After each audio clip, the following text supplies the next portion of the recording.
I'm Tiger High, and I'm here to make WWE Raw and Pro Wrestling Majestic again. What in the hell was this Raw?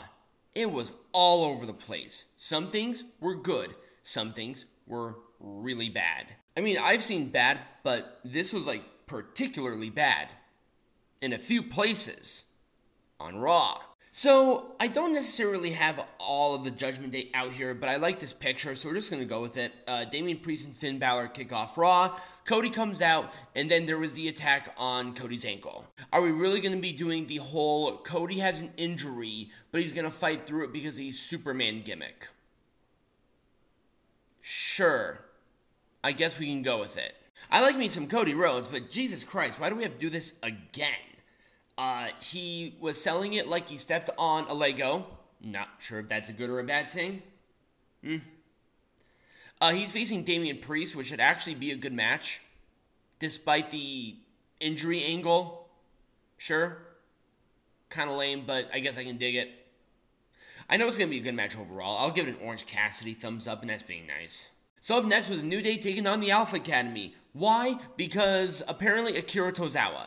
That was literally the reason, because Akira Tozawa trended for a minute because Akira Tozawa is awesome. Also, he wasn't out there with Alpha Academy. Is he with Alpha Academy? He should be, because Akira Tozawa is awesome. This was a fun match, though. They gave this time, organic growth, development, and good moves. I was so stoked about that. Elbow drop for the win. Otis had to take 2 finishers to keep him down. I don't hate that. I'll give an Orange Cassidy thumbs up. I'll be nice there. For the NXT Women's Champion, Becky Lynch and Indi Hartwell. Yeah, that's her name. So Indi Hartwell lost the NXT Women's Champion without actually losing the NXT Women's Champion. She got hurt. And then she was drafted to the Raw. This was her first match back. I think, literally her first match back. And she gets a NXT Women's Champion match on a non-NXT Women's show. I liked the match. Don't get me wrong. Here's the thing. This was a good match. But let's have some build. I bitch about this about AEW all the time. And I'm going to do it with WWE because guess what? I'm unbiased.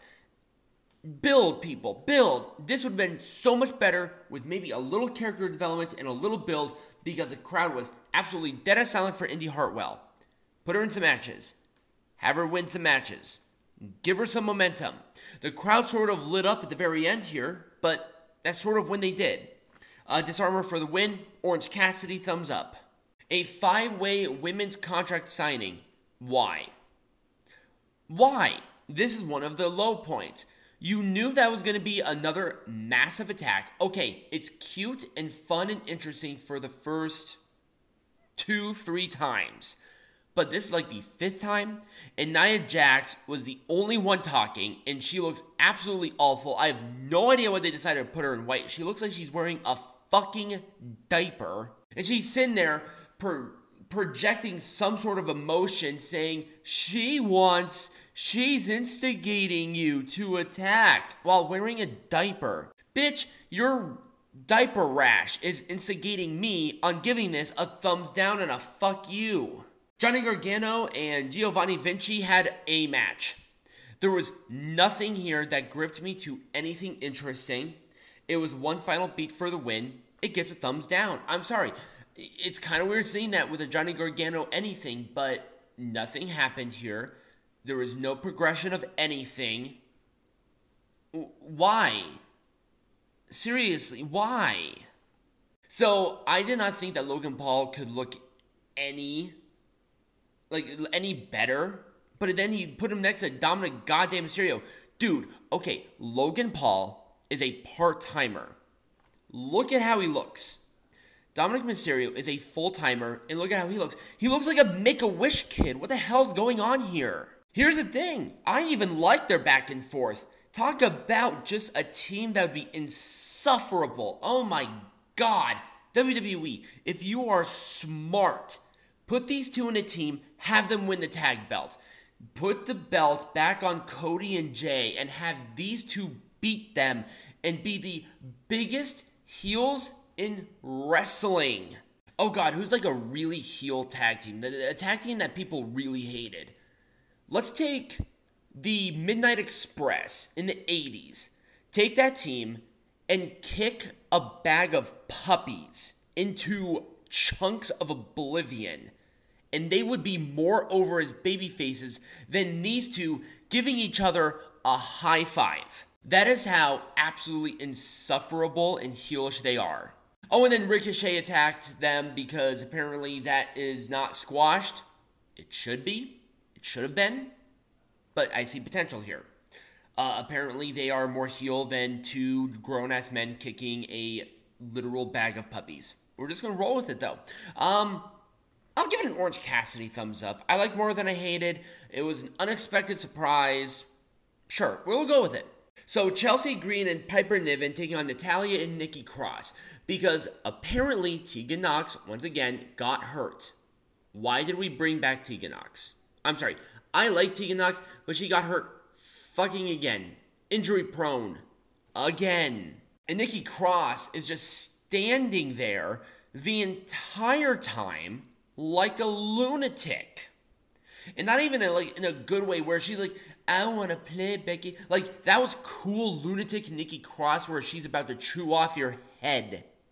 This one is, I missed my ADHD meds for 3 days and I took a ton of Valium. That's literally what this was. Natalya was basically in a 1-on-2 handicap match and she held her own against the WWE Women's Tag Team Champions. I think I said the NXT Women's Tag Team Champions at one point.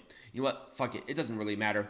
Crossbody for Green and Niven to win. It gets a thumbs down and a fuck you because what the hell was this? This was your backup plan? Come on, WWE. You know better. Is Tony Khan running this shit? Is that what's happening here? Oh, thank God, something good. Sami Zayn, Drew McIntyre. This was a good match. Just back and forth. Plenty of time, well paced, and Drew McIntyre came off as a heel. I'm so digging that. It was a Claymore with Rhea Ripley's help. I'm liking the little Rhea Ripley infection going on within the men's division. Apparently the power of boners is stronger than common goddamn sense. I mean, whatever floats your boat. Claymore for the win, Drew McIntyre won, and I'm going to give this a full thumbs up. Sami Zayn didn't look weak, and I'm happy for it. Akira Tozawa versus Bronson Reed. Akira wanted to prove himself. He's facing Bronson Reed. Akira Tozawa once again looks amazing, but Bronson Reed killed him. Tsunami, it was a nothing sandwich. I'm going to give it an Orange Cassidy thumbs down because I love Akira Tozawa and everything that he's doing with Alpha Academy, but I kind of wish they did a little bit more with Alpha other than Maxine Dupree being out there. Also, there wasn't as much comedy as I wanted to be. Akira is a comedy act. Have him do comedy shit. That's what I watch him for. Bronson Reed can eat him alive, that's fine, but have Akira do the little dance or whatever that got him over. He didn't do it once. What the hell? And in our main event, Jey Uso taking on Damian Priest. It was a fine main event. Jey Uso is unbelievably popular with this crowd. Good Lord. If they're not going to strap the rocket ship to the back of this guy, I don't know what's going to. It's awesome. It was a South of Heaven for a clean pin. Like a clean pin, but I don't think that's going to diminish Jey Uso's popularity, like an iota, which I'm happy for. Post-match attack, and that's how Raw ended. Kind of a Peter-ish way. I'm going to give it an Orange Cassidy thumbs up. Fairly close to a full, but I just wasn't a big fan of the ending, like at all. And that was Raw. Let me know what you thought about not only my review, but also Raw in general in the comments down below, or right over here next to me. Subscribe to the channel, become a patron, all of that great stuff. And as always, be majestic.